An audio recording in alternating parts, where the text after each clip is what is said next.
Good Sunday morning, gang. Welcome to day 3 of living in the USSA. All right. Briefly touched on this last night. Figured I'd go into a little bit more detail here. You know how there was a gag order against Trump that he wasn't allowed to say anything during the trial and all this? Okay. You know his sentencing in New York is on July 11th. Well, either we have absolute lying Democrats or we have leakers out of the Manhattan DA's office. Okay. Yeah. Of course, it has to roll through over the weekend, but sometime late Friday or early Saturday, I can't exactly find a timestamp for it, one of the cackling hens on The View, Sunny Hostin, made a comment that she has been in contact with friends of hers in the Manhattan DA's office, and they have told her that Alvin Bragg is going to recommend 1-year jail time for Donald Trump. Okay. Now, that would send Trump to Rikers Island, which is one of the most dangerous jails in the country. By now, we all know the story that we have a Democrat from Mississippi who has put a bill up in front of Congress removing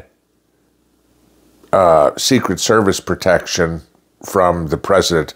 I love the acronyms. He made it the Disgraced Act. Okay. Yeah, right. Okay. Well, there's a problem with all of this. First off, it's a constitutional right for an ex-president to have Secret Service protection. So you can put a bill up all you want, but you better change the Constitution. So you have that little problem. I don't see that one happening. So how is this going to work? Is some Secret Service agents going to be sentenced to a year in jail too? You know, are they going to be rotating people in and out? I mean, they certainly can't put them in general population, right? So, and all of a sudden, you're starting to see the Democrats go, damn, we didn't think past the tip of our nose again. Okay. Minnesota Democrat. Minnesota, okay. Not a whole lot of chance of Minnesota flipping red, okay. I mean, again, we go back to Reagan-Mondale, and yeah, Minnesota was the only state Mondale won. Granted, it was his home state. That was probably the only reason he won.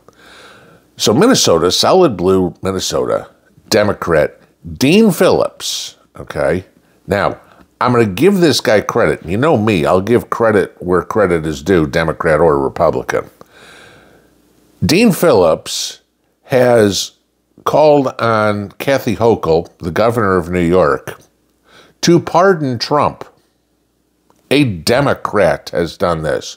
Why? Because he's not one with blood dripping from his fangs going, we gotta get him. No, he's like, this isn't good for the country. We're destroying our judicial system, our justice system. So what happens from here? Okay. Honestly, you tell me, what do you think is going to be the response? I mean, we didn't get any sort of angry response. I mean, we got a lot of yapping from the Republicans in Congress, okay? A bunch of strongly worded letters. Ooh, yippee, okay? We had a couple of requests for Alvin Bragg and Judge Mershon to show up and testify in front of Congress, in front of the Judiciary Committee. What do you think is going to happen if on July 11th, Mershon actually sentences Trump to jail? Now, just to give you an idea, there is no mandatory sentence for this because we still don't know what the crime was, all right? So there's certainly no mandatory sentence. So Trump could get anything from community service to house arrest to jail to prison to God knows what, okay? Any which way you slice this, it's going to be dangerous. I mean, if you put him on house arrest, okay, for however long, gee, I'm sorry, he's not going to be able to leave the White House, right? Okay, because all this does is make Trump more and more and more popular. You can see the articles online written in, liberal rags, the Atlantic. Trump's support is down. People that said they were going to vote for him are now having second thoughts. There ain't a single person that's having second thoughts about this, okay? And more independents are going, I may not like Trump, but I can see what Biden's doing to the country, and I don't like that even more, okay? Nobody ever said you had to like the guy's personality, period. I've said that many times myself. Trump's probably not the guy I want to sit down and have a barbecue and a beer with. Might be an interesting conversation, but there's things that I don't particularly care for in how he acts. As for his policies, there's probably not a better president in my lifetime. Okay.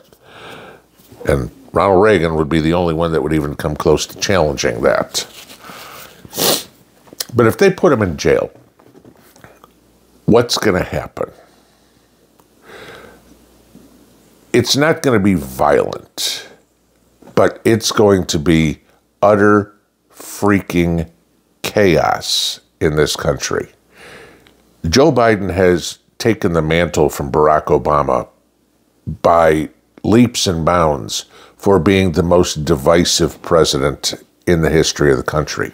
And I mean, that's pretty bad when you're talking about divisive as we had 150 years of segregation, slavery, or all the years of the, what's the word I want to find here? Dehumanization of Native Americans, whole 9 yards, all right? The most divisive president in the United States is currently residing at 1600 Pennsylvania Avenue. Eventually, the dam is going to break. This could be the trigger. There's stories out there that, 40 or 60 countries in the world will not allow Trump to come into the country, right? Yeah, I mean, that I think is a crock of bullshit.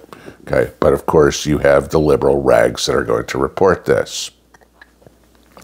You have the idiots out there, congressmen primarily, who are saying, Trump can't even vote anymore.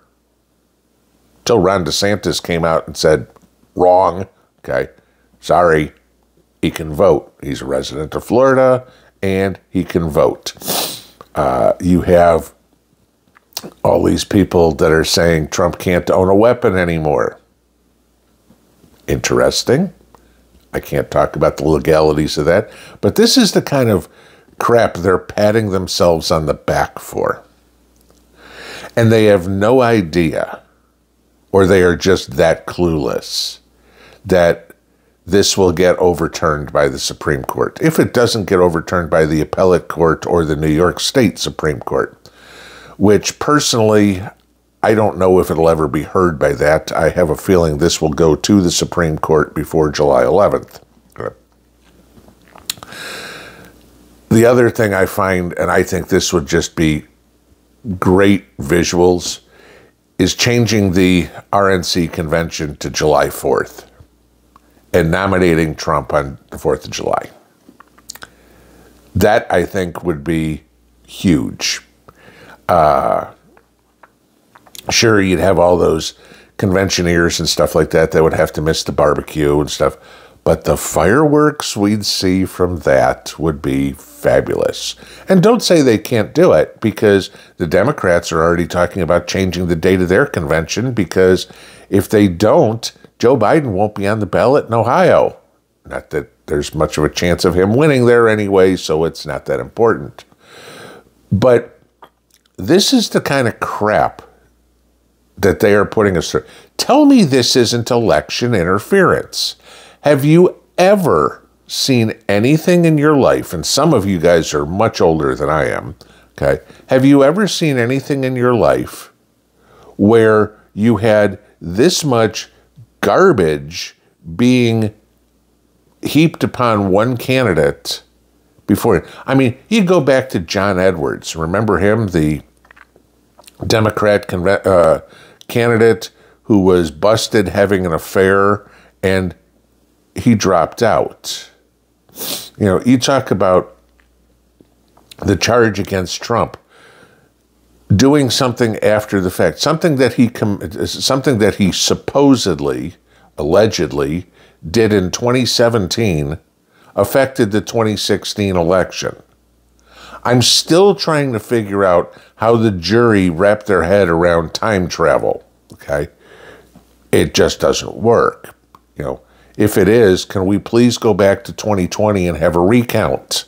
You know, because then we can get rid of Potato Joe, and once we get the cheating done, we can have the actual legitimate president in there, and we wouldn't be going through all this crap. But this is the point. You see either lies out of Sonny Hostin, which is probably the truth, or you have leaks coming out of the Manhattan DA's office, which is possibly the truth. You have Democrat politicians saying, pardon him, because this is wrong. I mean, it's just one after another. And the rabid vermin on the left, progressives and liberals, don't see the destruction of this country. Or if they do see it, they are begging for it. Those people out there that are Democrats, okay, and as I've said many times, there's a difference between a Democrat and a progressive or a liberal, okay?